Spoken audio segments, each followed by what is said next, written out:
I think that the way that the world turned out in these last 10 years or so didn't helped women to be able to voice their concerns, like Me Too and that kind of stuff, but didn't help men to be a good sounding board or men didn't feel like a partner in that movement. They felt like a target in that movement. Men who didn't do shit to women felt like targets.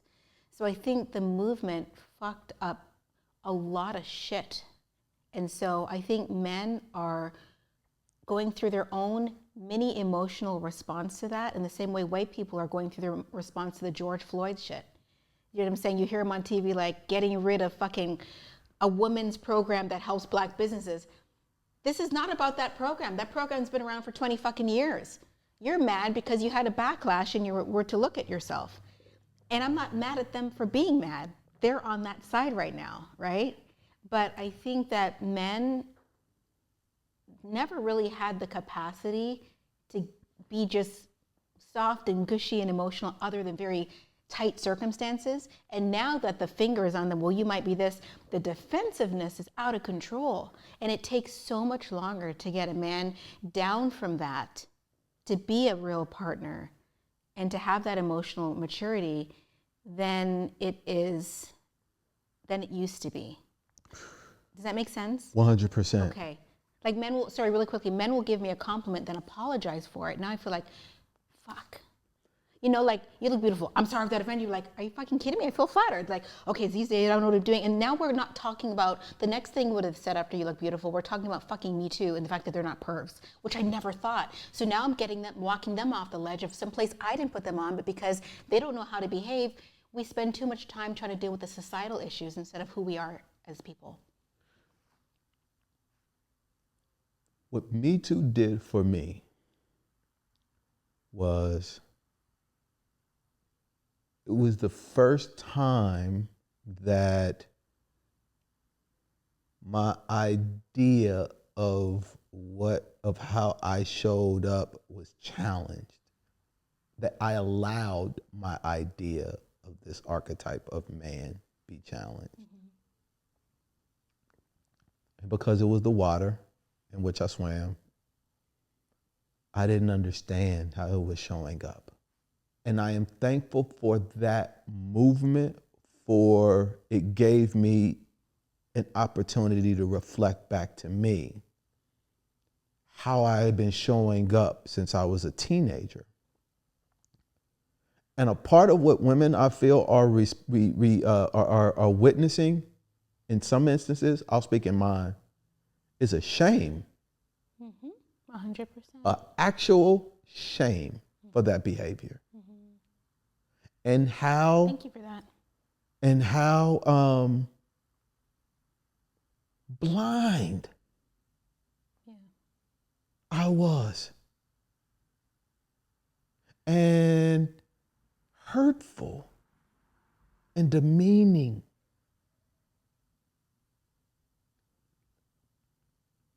But I had to put myself in a position to even be wrong on something that's so negative, and it would be such a stain on you as a human being. Me and my sister friend, Shay Arma, love her to death, we were in this crib and we talked for like 3 hours. We were outside at on New York Avenue arguing in that like where you walk across. Yeah, the median. Arguing, like we were beefing. And the fact that I had a friend who loved me enough to push past my patriarchy, to push past, and I hate using that term, I fucking hate it, but I'm using it in this instance, to push past my blind spots, my narrow thinking. She loved me enough to do that, to see how I was showing up. And once I did, that did not feel good. And so the shame that I was feeling from that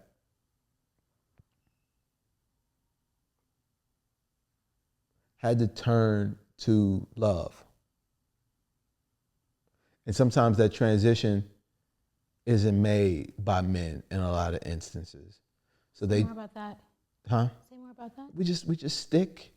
You know, what does Transition is made by who then? the transition is made by those who want to transcend, who want to do more, who want to do better, who want to expand, who want to connect more.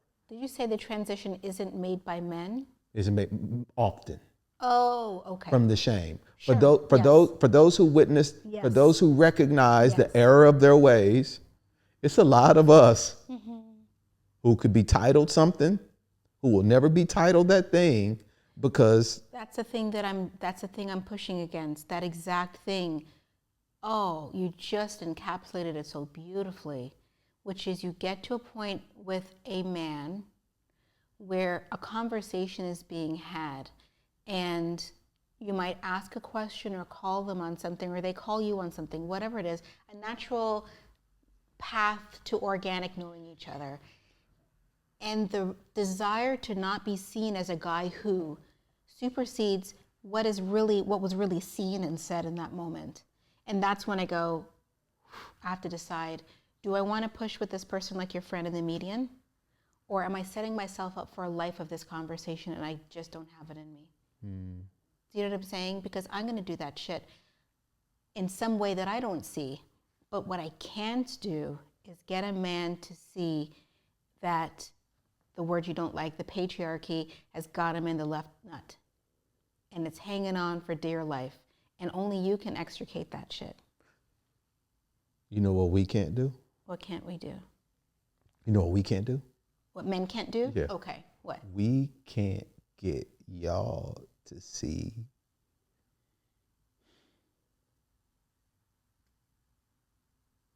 how your reaction to it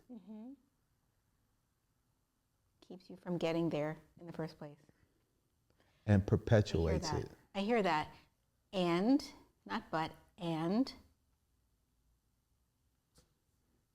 it's difficult for the person who's been a victim of a perpetrator to behave in such a way such that the perpetrator will figure it out and stop being a perpetrator. Does that make sense? 100%. So now we have to do more shit. We have to do so much shit. I can't go for a fucking run at night. And if I do, what were you doing? You know how men are. You can't do this. What were you doing? You know how men are. I don't have it in me sometimes to do one more thing to help men not be the version of men that they say they don't want to be but need to stop being. Sometimes that's where my brain goes, right? And then you say, do you wait for that one person, die alone, or do you just try? And that takes me to the conversation about not being right. And it was along those lines, right? Which was like, I felt myself doing that thing. I felt myself saying, I can't do this. So, to the point with her saying she doesn't date regular men, Amanda Seales, right? I did not like that at all. I know you didn't. I did not like that. I know you didn't, and I hovered an Instagram over sending to you. I was like, don't do it. He can handle it. He can't handle it. I don't know what kind of guy. Maybe I don't know him that well. I was like, fuck it, let's do it. Let's go. Because I just know that when I hear a man say, I don't date regular women, I want women, I feel like, yes. I'm like, thank fucking God. There are men like you out there. That's stupid too. I think it's amazing. No, it's not. It's not. Tell me why it's not amazing. It's not. But hold on, we're gonna pause that and go back. Okay. I don't know where we're picking up on recording, by the way. Okay. We've been recording. God, I miss my train. That's another thing. I'm learning to let go of ideas, which is hard for me, by the way. We're all regular. And the language, I don't think we're all regular, and we all need one another, and we all are trying to find ways to manage our relationships.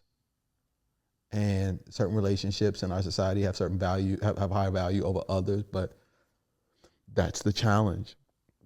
And so there are things that men need too in the relationship that oftentimes we don't feel like we can voice because we're scared to even ask for it, number one. And because of the guilt and shame associated with how we've shown up in certain instances, we feel like we're not even entitled to, because it all fits so neatly into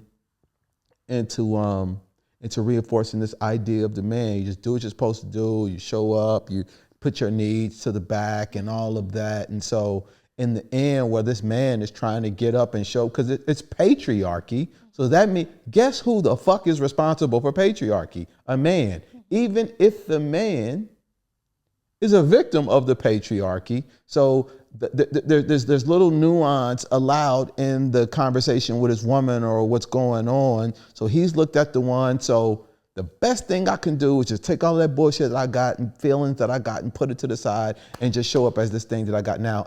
And God forbid I ask her to do something different. God forbid I ask her to think about my feelings. God forbid I ask her to make space. Because it's patriarchy. And I represent that just by my fucking being.